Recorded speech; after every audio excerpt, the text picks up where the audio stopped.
بسم اللہ الرحمن الرحیم، السلام علیکم ورحمۃ اللہ۔ Army chief general Asif Munir نے اس حکومت کو ڈنڈا دیا اور ڈنڈا دے کے کہا ہے کہ آپ ہر حال میں معیشت کو بحال کریں، معیشت کو ٹھیک کریں، کیونکہ آپ کی یہ ذمہ داری تھی، آپ کو یہ ٹاسک دیا گیا تھا، آپ کے ذمہ یہ کام لگایا گیا تھا اور آپ کو اسی وجہ سے حکومت کے اندر لایا گیا تھا۔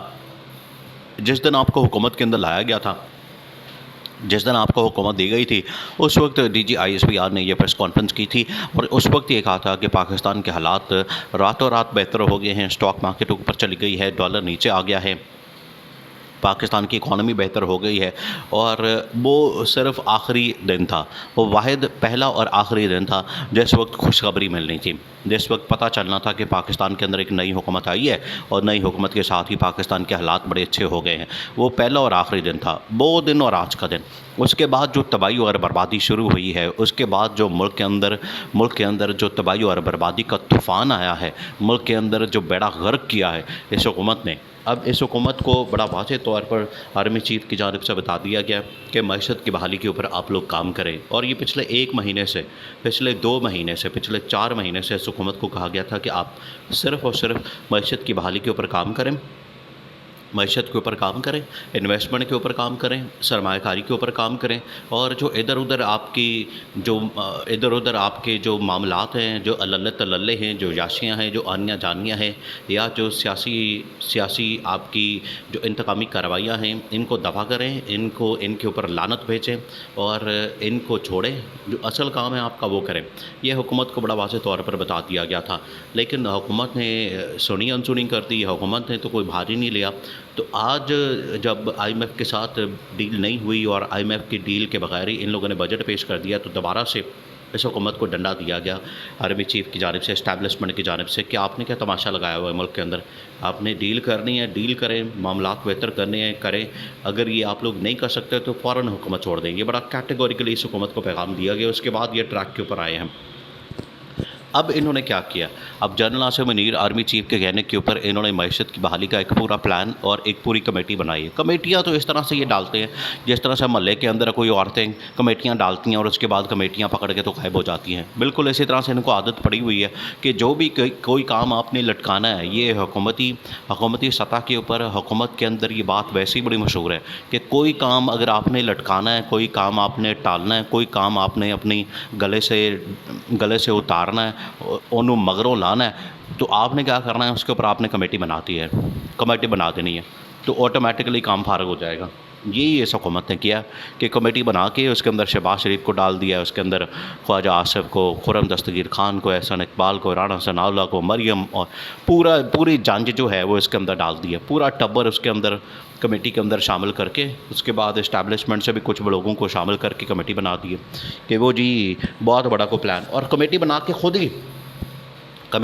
خود ہی اندر بیٹھ گئے ہیں، اندر کمرے کے اندر بیٹھ کے تو خود ہی انہوں نے فیصلہ کر لیا کہ $25 ارب ادھر سے آ جانے ہیں، $25 ارب ادھر سے آ جانے ہیں، $25 ارب ادھر سے آ جانے، $25 ارب ادھر سے آ جانے۔ لو جی، گھر بیٹھے $100 ارب اکٹھا ہو گیا، راتوں رات ہی ان لوگوں نے اکٹھا کر لیا۔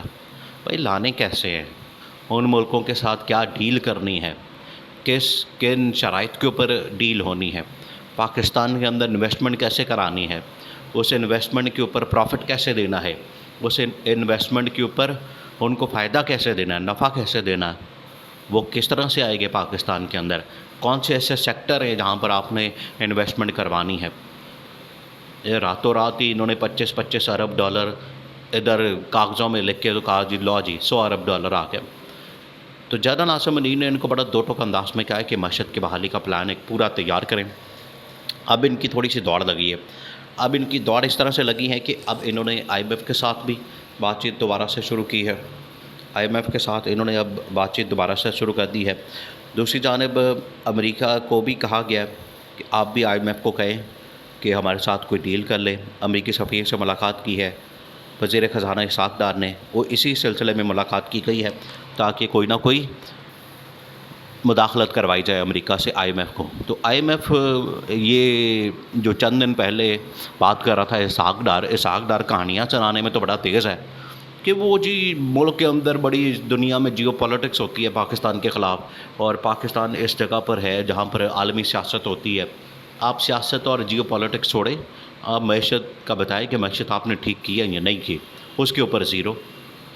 تو اب یہ جو امریکہ کو بیچ میں ڈالا ہے کہ آپ آئی ایم ایف سے بات کریں، آئی ایم ایف سے کہیں کہ ہمیں کوئی ڈیل آفر کریں، تو کیا اسحاق ڈار کو اس بات کا نہیں پتا کہ امریکہ آئی ایم ایف کو تو استعمال کرتا ہے، امریکہ کا ہی ٹول ہے آئی ایم ایف امریکہ کے کہنے کے اوپر ہی کام کرتا ہے. تو امریکہ نے پیچھے سے آپ کو روک کے یہ سارا پریشر ڈالا ہوا ہے آپ کے اوپر، جو آپ یہ منہ اٹھا کے کہتے ہیں کہ آپ کو جیو پالیٹکس ہو رہی ہے. اس وجہ سے اب عام کو سمجھ نہیں آتی، لیکن آپ کو آتی ہے. تو آپ کو آتی ہے تو ڈیل بنائیں. دنیا کے اندر آپ بھی رہ رہے ہیں، وہ بھی رہ رہے ہیں. یہ کوئی انوکھی چیز تو نہیں ہے کہ وہ کر رہے ہیں اور ہم سوئے رہے ہیں. تو یہ اب ان کو بتا دیا گیا. اب ان کی دوڑیں لگی ہے. اب انہوں نے جا کے محمد بن سلمان سے ملاقات کی ہے، فرانس کے اندر ملاقات کی ہے.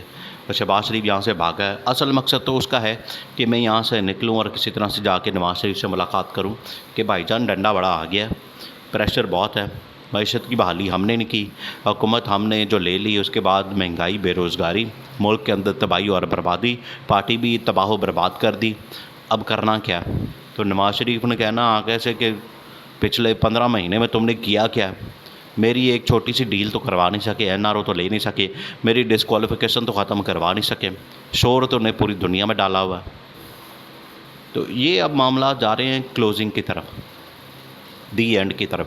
اس کی وجہ یہ ہے کہ یہ جو معیشت کی بحالی کے حوالے سے کمیٹی بنائی ہے، کمیٹی تو اس وقت بنائی جاتی ہے جیسے ہی نئی نئی گورنمنٹ بنتی ہے، نیا نیا الیکشن ہوتا ہے، حکومت بنتی ہے، حکومت کا پہلا مہینہ شروع ہوتا ہے. پہلے مہینے میں اس طرح کے کام ہوتے ہیں کہ یہ ایک فلانی کمیٹی بنا دی ہے، اب یہ 5 سال کا پورا ایک پلان ہے اور اتنے ارب ڈالر آنے ہیں. آپ کا سارا ایک مہینہ رہ گیا ہے.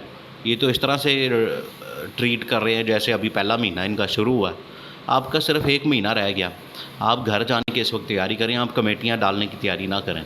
کمیٹیوں کے چکر میں اب قوم کو الجھا دیا ہے کہ ہم نے بڑا کام کیا، ہم نے تو بڑی کمیٹیاں بنا دی تھیں، ہم نے تو 25 ارب ڈالر لکھ بھی لیے تھے اور اس کے اوپر کام بھی شروع کر دیا تھا. آنے کب ہے اس کا کوئی پتہ نہیں، آنے کہاں سے ہے؟ کہیں سے بھی نہیں آنے. اسی طرح سے سوئٹزرلینڈ میں جب انہوں نے پورا ایک ڈرامہ کیا کہ سوئٹزرلینڈ سے بڑا پیسہ آ گیا اور وہاں پر بڑی ڈونیشن ہوگی، آیا اس کے بعد کیا؟ کچھ بھی نہیں. اربوں ڈالرز، پتہ نہیں کتنے اربوں ڈالرز کہا تھا کہ انہوں نے سیلاب کے لیے دیے. تو سیلاب تو انہوں نے جا کے خوب بیچا، لیکن نکلا کچھ نہیں اس میں سے. اسی وجہ سے ان کا یہ سندھ حکومت کا اور اس حکومت کا تماشا بنایا گیا. جب یہ طوفان آنا تھا کہ طوفان نہیں آیا تو ساری ان کی امیدیں، ان کی خواہشیں اور جو ان کا بہانہ تھا باہر بھیک مانگنے کا وہ بھی ختم ہو گیا. تو ان کے ارمان ٹوٹ گئے، ان کے ارمانوں پہ پانی بہہ گیا، ان کی خواہشیں ساری مر گئیں. تو یہ اب اس کو بتا دیا گیا ہے معیشت کے حوالے سے آپ نے کچھ کرنا ہے عملی طور پر کریں، نہیں تو گھر جائیں.